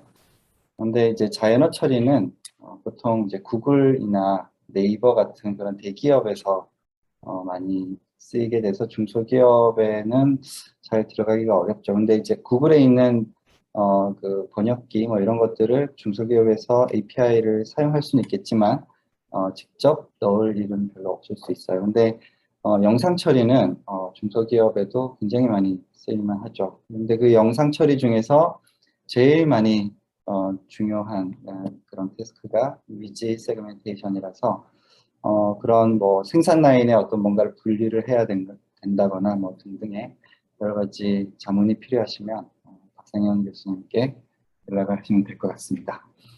네, 그러면 이제 오늘의 대미를 장식해 주실 카이스트 김승우 교수님 발표가 남았는데요. 네, 김승우 교수님은 제가 그 학교 다닐 때도 그 교수님이셨습니다. 그래서 제가 굉장히 만나 뵙게 되어서 반갑고요. 준비되셨으면 발표해 주십시오.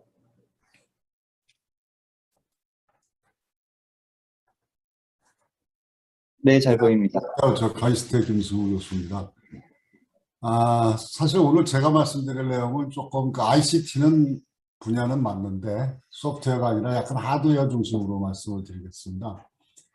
그래서 이제 최근에 그 ICT 부품, 특히 디스플레이라든지 반도체 쪽에서 이제까지 써오던 그 나노철 레이저를 femto철 레이저로 전환하는 이런 움직임들이 계속 일어나고 있습니다. 전 세계적으로. 그래서 그동안 그 카이스트에서 개발한 그 femto철 레이저의 기술과 그것들을 ICT 쪽의 어떤 부품이라든지 디스플레이 쪽에 어떻게 응용을 하고 있는지 이런 기술들이 가능하고, 그래서 앞으로 거기에 관련된 중소기업들, 특히 레이저를 사용하는 그 중소기업들에서 이 femto철 레이저의 사용을 한번 고려해 보시라 하고 해서 그런 취지로 오늘 제 발표를 가져가겠습니다. 그래서 femto철은 일반 그 나노철 레이저하고 똑같이 이렇게 펄스로 발진을 합니다. 근데 이제 나노철 레이저하고 차이점은 그 펄스의 폭이 대략 10femto에서 50femto. 그러니까 빛이 1femto 동안에 가는 거리가 대략 0.3 마이크론 정도니까 펄스가 시공간상에서 굉장히 한 3마이크론에서 한 30마이크론 정도 되고, 그 다음에 펄스의 반복률이 일반적인 레이저들은 주로 한 1kHz 정도 되는데, 이런 거는 지금 한 100메가, 그래서 대략 한 10의 5승배 더 빨리 펄스가 나오게 됩니다. 그래서 다르게 표현을 하면 굉장히 짧은 펄스를, 에너지를 모아서 인텐시티가 굉장히 높은 에너지를 굉장히 빨리 발진을 시켜서 이제 미세가공을 구현하는 게 되겠습니다. 그래서 이게 광주파수 도메인에서 보는 거는 오늘 생략을 하고, 그래서 가공 쪽으로 주로 이제 말씀을 드리면요.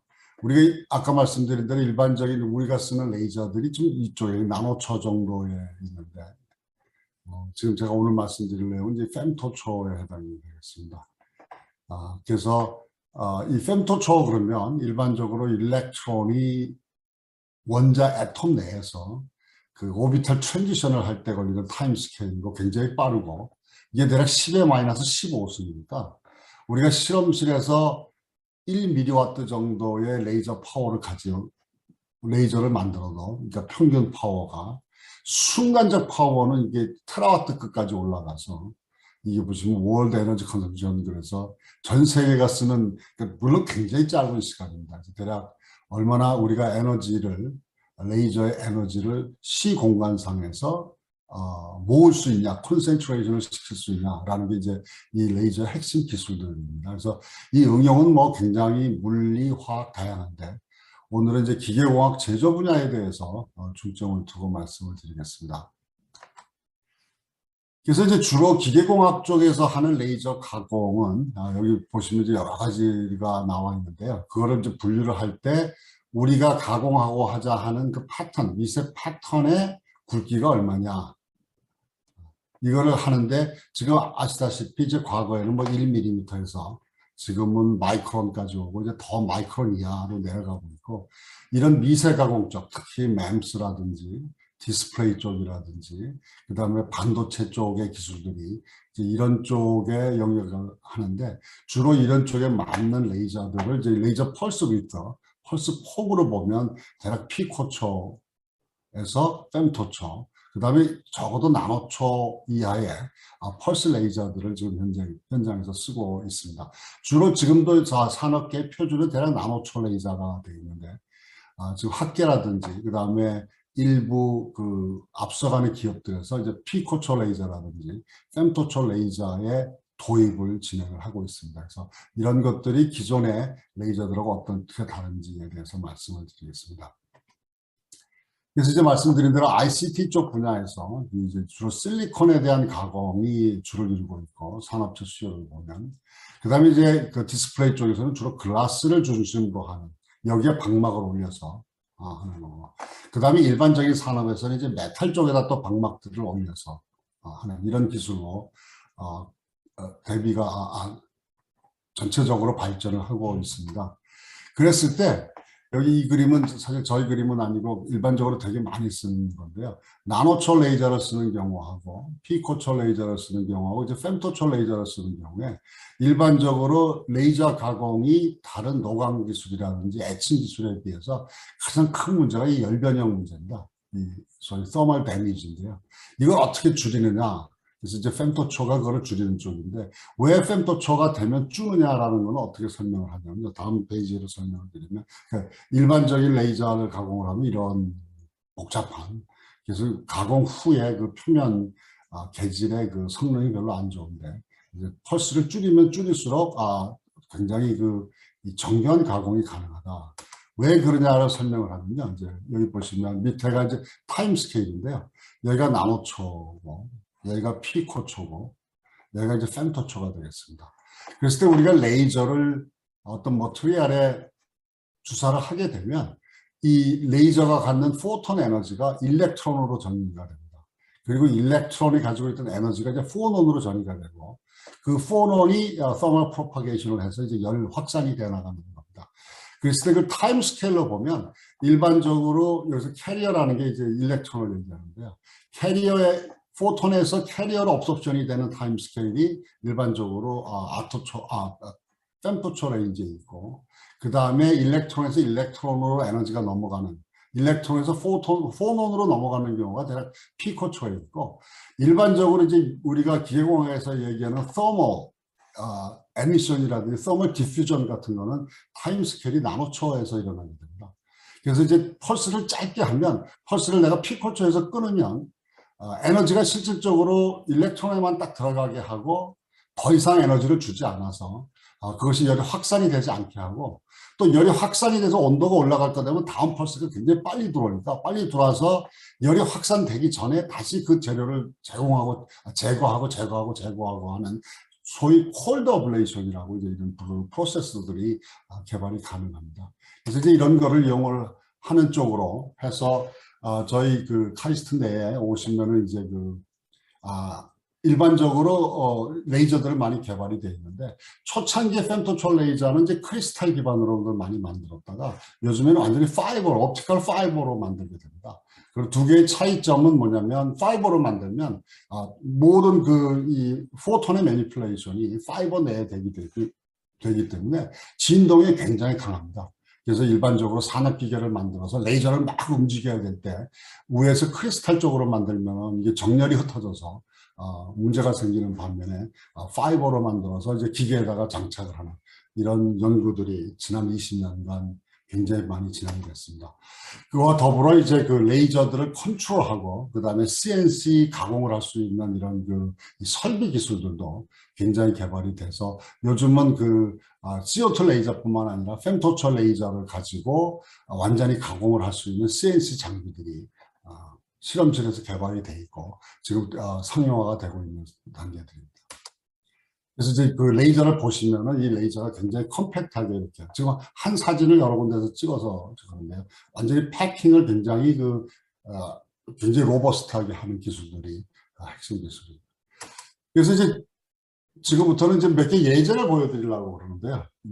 지금 우리나라 삼성이라든지 그 다음에 LG라든지 이런 데서 굉장히 많이 쓰는 것들이 우리가 어떤 회로를 만들면 회로에 불량이 나오게 됩니다. 그러니까 리토그라피라는 공정을 통해서 노광 공정을 통해서 회로를 만들면 포스트 프로세싱으로 회로를 끊거나 붙여야 되는 공정들이 많이 있습니다. 그러니까 칩을 만들 때 돈이 굉장히 많이 들기 때문에 일부분이 불량이라고 해서 칩 전체를 버릴 수가 없어서 그런 거를 이제 고쳐서 쓰게 되는데 그 장비를 이제 리페어 공정이라고 그러고 이게 굉장히 많이 쓰이는 공정들입니다. 그래서 이런 것들을 일반적으로 나노철 레이저를 갔을 때 시커멓게 타는 거를 저희가 이제 femtochor 레이저를 집어넣어서 여기 보시면은 이 선폭이 1.1 마이크론 정도 되고 굉장히 작은 거죠. 사실 레이저 가공에서 1 마이크론 이 가공폭을 유지한다는 게 되게 어렵습니다. 그 다음에 밑에도 보시면 밑에 서브스트레이트가 전혀 데미지가 받지 않은 상태에서 위에 있는 메탈층만 제거를 하는 이런 기술들이 지금 현재 개발이 돼서 반도체 공정에 도입이 되고 있습니다. 그래서 이런 것들이 이제 그 프로세서를 잘 만들면 1 마이크론 이하로도 가공을 할 수가 있게 되고 또 하나는 이제 ICT 쪽에서 굉장히 많은 글라스라든지 또는 폴리머 위에다가 이런 이 패턴들을 올리게 되는데 이 전체적으로 구리라든지 금을 코팅을 한 다음에 femtochor 레이저를 이용해서 완전히 메탈 레이어만 제거를 하고 밑에 서브스트레이트, PET 같은 경우에 열에 굉장히 약한 게 문제가 되는데요. 이런 PET에 손상을 주지 않고 가공을 하는 기술들이 이제 개발이 되어 있습니다. 그래서 예를 들어서 뭐 이런 옵티컬 디바이스 그레이팅 같은 것들은 과거에는 다 노광을 한다든지 아니면은 전해 가공을 해서 썼는데 지금은 레이저로 바로 다이렉트 라이팅이 들어가서 그냥 만들어도 실질적으로 광학적 검증을 해보면 굉장히 이 패턴이 정밀해서 실질적으로 분광이라든지 이런 디프랙션 패턴들이 굉장히 잘 나오는 그래서 이게 아주 많은 양을 만들지 않고 우리가 소량 다품종 생산을 할 때 이런 레이저들을 지금 쓰는 것을 많이 고려하고 있습니다. 또 하나 예를 보여드리면 이게 지금 LCD 패널인데요. LCD 패널에서도 만들다 보면 불량이 생깁니다. 이런 픽셀이 RGB 중에서 그러면 예를 들어서 요 하나의 셀이 불량이 나면 전체를 버리지 않고 이 셀을 죽입니다. 이 셀을 죽이는 방법들이 이제 여기 보시면은 지금 RGB 셀 중에서 요 셀만 하나를 지금 대략 이 사이즈가 300 마이크론 정도인데 이런 거를 굉장히 정교하게 제거할 수 있습니다. 그리고 또 하나 저희가 했던 게 이제 이 스마트폰에 들어가는 여러분 이 글라스인데요. 그 글라스가 스크래치가 나지 않고 굉장히 충격에 강해야 되기 때문에 소위 케미칼리 스트렝스드 글라스라고 해서 이 표면에 있는 이온들을 이온 치환을 시킵니다. 그래서 아이온 익스체인지를 시켜서 큰 이온들을 집어넣으면 작은 볼륨 내에 큰 볼륨의 이온들이 들어가게 되면 여러분 이 익스텐션이 생겨가지고 실질적으로 재료 상부에는 컴프레션을 받게 됩니다. 그래서 컴프레션을 받게 되면 이제 외부에서 충격이 들어와도 깨지지 않는 이런 장점을 가지는 케미칼리 스트렝스드 글라스를 쓰는데 이 문제점이 뭐냐면 이렇게 해서 만들면 좋은데 만들기 전까지 글라스를 자를 수가 없습니다. 그래서 주로 이제까지는 좀 미케니컬 커팅을 하고 폴리싱을 하고 이러는데 우리가 이 스마트폰에 들어가는 글라스를 강하게 만들수록 이제 가공이 어려워지는 이런 문제들이 있어서 실제로 지금 중국에 원해서 다 가공을 하고 있습니다. 그라인에 사람들이 가공을 하고 있는데 이런 femtochor을 쓰면 저희가 실험실에 데몬스트레이션 하는데 이게 이런 커브 곡선들도 실질적으로 자르고 있는 겁니다. 그래서 이렇게 자르면은 다른 한 공정으로 이렇게 툭 떨어지게 되고 또 안에다가 내가 에너지를 집중을 시켜서 이 크랙을 만들어서 크랙이 실제 자기가 알아서 크랙이 크랙 프로파게이션으로 자르게 되면 이 잘린 면이 그냥 이렇게 벽면이 나옵니다. 벽면이요. 다른 폴리싱을 하지 않고도. 그래서 이제 이런 것들을 하면 실질적으로 레지듀얼 스트레스가 어떻게 되는지 이런 것도 재보고 이런 포티그 테스트 같은 것도 해보면 실제로 지금까지 공정이 이게 아시다시피 스마트폰 글라스 그러면은 뭐 1년에 1억 개를 만들고 뭐 이래서 하나가 10불이라고 해도 굉장히 큰 돈들이 들어가거든요. 그래서 이런 레이저들을 도입을 해서 공정 단가를 낮추는 이런 연구들도 굉장히 많이 하고 있고, 그다음에 이런 그 커브드 곡선 같은 게 일반적으로 레이저 가공이 하기가 어려운데 이런 것들도 femtochol 레이저를 사용을 하면 가공이 가능한 이런 데몬스트레이션이 있었습니다. 그래서 이제 결론을 말씀을 드리면 앞으로는 이제 그 ICT 쪽에 어떤 하드웨어를 만드는 데 있어서 일반적으로 노광이라든지 에칭 기술에 의존해 왔던 그리고 그 레이저 가공은 일반 러프한 쪽에 가공만을 했는데 femtocho가 세상에 나오게 되면서부터 이제까지 말씀드린 바와 같이 굉장히 미세한 가공을 소량 다품종 생산을 할 수 있는 기술로 보급이 되기 시작했다라는 말씀을 드리겠습니다. 그리고 더불어서 그 이런 데 쓰이는 femtocho 레이저 자체도 현재 이제 국내에서 생산이 가능합니다. 그리고 이런 게 이제 그 소위 졸업생들이 나가서 스타트업을 해서 이런 기술들을 세상에 파급하는 이런 기술들을 하고 있습니다. 이상으로 제 발표를 마치겠습니다. 교수님, 감사합니다. 네, 감사합니다. 네. 네. 아마 저기 끝까지 교수님 발표를 듣기 위해서 여기 참가자분들께서 계속 남아 계신 게 아닐까. 저희 나가신 분이 없으세요. 네. 고맙습니다. 네. 여기 질문이 하나 있는데, 저도 저기 예전에 삼성을 잠깐 다닐 때 칩을 만들었는데 설계 미스로 칩이 동작 안 한 적이 있었거든요. 근데 그때 인소그래피로 칩을 살려서 해본 경험이 있었는데 그런 게 지금 말씀해주신 그런 거라는 거를 네, 이제 잘 알게 되었고요. 이걸 만약에 이제 뭐 중소기업 분들이 뭐 내 제품에다가 뭐 아주 미세 그 가공을 하고 싶다라고 했을 때 공정에 이걸 적용을 하면 대략 어느 정도 그 예산이 필요한 거라고 비용이요. 네. 예, 과거에는 그 femtocho 레이저가 굉장히 비쌌습니다. 그러니까 나노초 레이저는 한 1,000만 원인 반면에 네. femtocho 레이저는 뭐 한 2억 이렇게 됐는데 네. 아시다시피 이제 기술 개발들이 되고 수요가 늘어가면서 지금 한 1억 정도까지 내려와 있습니다. 레이저가. 예. 여전히 비싼 편입니다. 그래서 그것이 그 보급에 아직도 장애가 되고 있는데 그래서 한마디로 말씀드리면 무조건 나노초 레이저를 대체하는 건 아니고 현재 나노초 레이저를 쓰시면서 공정을 더 개선해야 되겠다. 그 다음에 하이엔드 제품을 바로 만드는 방법이 없을까? 할 때 고려하시는 게 좋습니다. 네. 네. 굉장히 쓰임새가 많은 레이저인 것 같습니다. 네. 오늘 발표 감사드립니다. 예, 감사합니다. 네.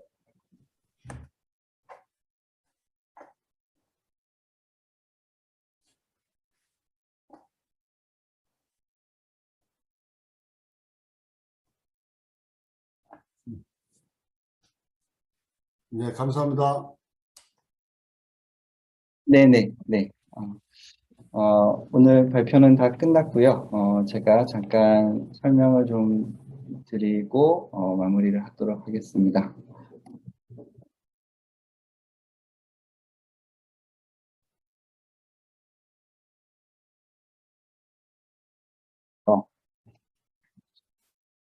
네. 아닌가? 공유가 안 되고 있나요? 다시 한번 공유하겠습니다.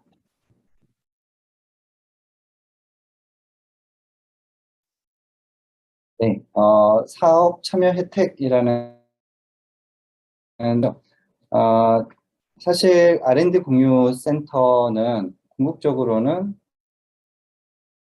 이 가진 기술이 중소기업으로 잘 기술 이전이 되어서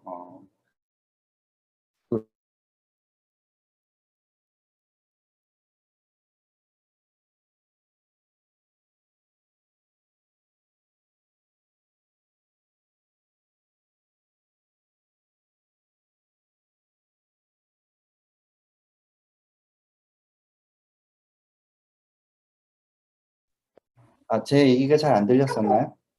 네, 뭐죠? 네, 공유가 중지가 됐었나요?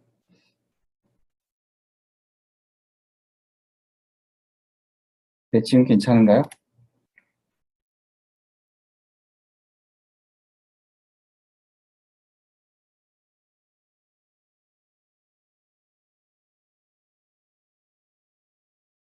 마이크를 켜고 얘기해 주세요. 네, 공유 잘 됐습니다. 네, 저희 사업 참여 혜택이라고 해놨는데요. 제가 어디까지 얘기한 것이 잘 설명이 됐는지 모르겠는데, 저희 그 R&D 공유센터의 궁극적인 목표는 4대 과기원이 가지고 있는 기술이 중소기업으로 잘 이전이 돼서, 그 수익을 창출할 수 있는, 거기까지가 목표인데, 그러려면 제일 마틀렉이 뭐냐 하면, 일단 중소기업하고 교수님이 서로 연결이 돼야 되잖아요. 그래서 지금 그 부분을 여기에 이제 적어놨는데요.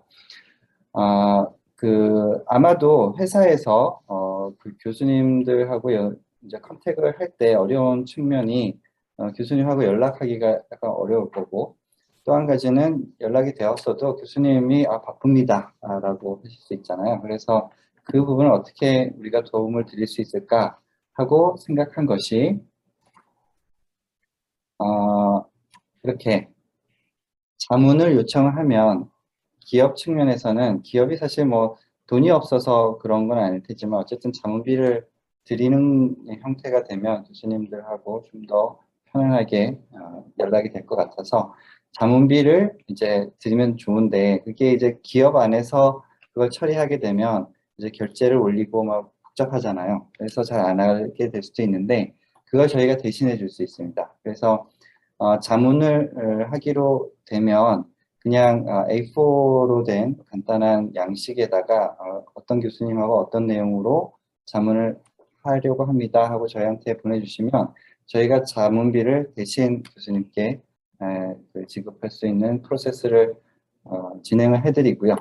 그런 측면에서 기업은 교수님들하고 연락이 조금 더 수월하게 될 수 있고요. 그리고 연구실 측면에서는 그 교수님이 모든 연락이 오는 회사하고 무상으로 자문을 하면은 힘들잖아요. 그래서 어느 정도 자문비를 받으면서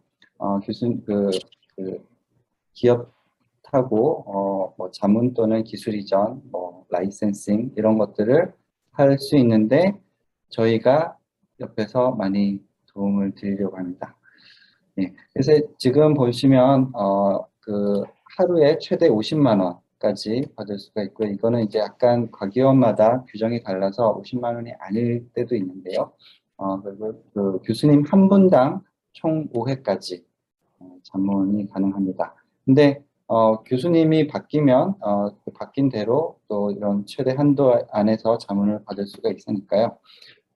지금 소개된 기술이 아니더라도 다른 기술이 필요하다, 이런 기술을 자문해 주실 수 있는 교수님을 찾는다 정도만 저희한테 보내주셔도 저희가 가능하면 교수님을 찾아서 이렇게 매칭을 해 드리도록 하겠습니다. 그래서 자문이 잘 돼서 기술 이전을 할 수도 있고요. 공동 연구를 할 수도 있고, 아니면 그 국가 R&D 사업에 같이 이렇게 지원을 할 수도 있고, 그런 부분들이 있으면 저희가 도움을 드릴 텐데요. 아직 저희 그 R&D 센터도 공유센터도 시작한 지 얼마 안 돼서 어떻게 나중에 좀 이렇게 그 룰을 잘 만들어야 될 것 같긴 한데, 이런 것도 가능합니다. 이렇게 예를 들면 회사에서 교수님께 이런 기술을 좀 개발해 주세요 하고 요청을 드리면 그 이제 그 사업비가 필요하잖아요. 연구비를 드릴 때 저희 R&D 공유센터에서 매칭을 해드릴 수가 있다고 합니다. 그래서 원래는 뭐 5천만 원 정도를 연구비로 기업에서 드려야 되는데 이제 그게 기업 입장에서는 부담이 되니까 3천만 원은 뭐 기업에서, 그리고 2천만 원은 R&D 공유센터에서 이런 식으로 매칭이 가능하다고 하는데 제가 예로 말씀드린 3천만 원, 2천만 원은 아직 확정이 된 건 아닌데 그런 식으로 저희가 도움을 드릴 수 있다라는 내용을 제가 센터 본부에서 그렇게 들었습니다. 저는 이제 분과장이라서 정확한 내용은 잘 모르는데 잘 되면 그렇게 저희가 도와드리겠고요. 네, 그래서 마무리를 하겠는데요. 저희 그 공유센터는 교수님들한테도 다 열려 있고 중소기업분들한테도 다 열려 있으니까요. 언제든지 의견이나 뭐 필요한 기술 있으면 연락을 주시고요. 여기 담당자 강내영 학생이 있는데 여기로 연락을 주시면 저희가 열심히 도움을 드리겠습니다. 뭐 여러 가지 의견이 있으시면 저희한테 보내주시면 다 참고하고 반영하도록 하겠습니다.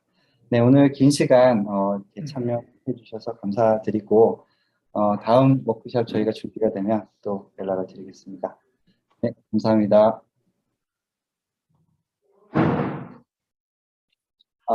네, 자료를 지금 요 자료를 공유해 드릴까요? 예, 제가 요 자료를 여기 아마 줌의 채팅창에 올려드릴 수 있을 것 같은데요. 제가 올려드리겠습니다.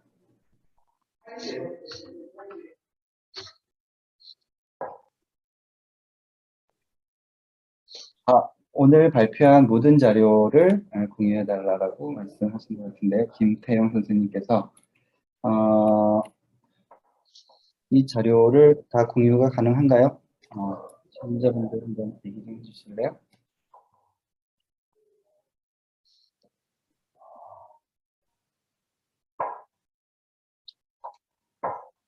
네, 자료 공유가 어디까지 되는지 제가 다시 한번 업로드 가능한 여부를 문의드리고 홈페이지에 올려주실 수 있다라고 했습니다.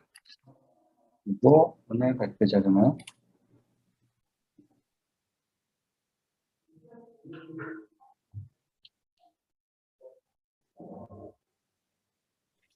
오늘 제가 소개해드린 자료, 요거는 채팅창에 올렸습니다.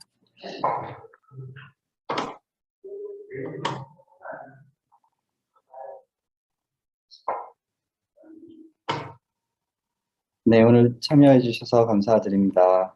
저는 뭐 잠깐 혹시 질문이 있으신 분들이 있을 수 있으니까요. 잠깐 여기 대기하고 있겠습니다.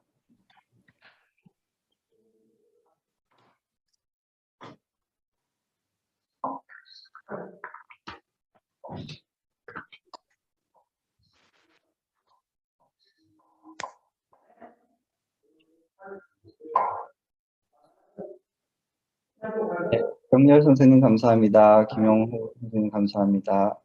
병기님 감사드리고요. 최현민 선생님 감사합니다. 김대영 선생님도 감사드립니다. 한주환 선생님도 감사드립니다.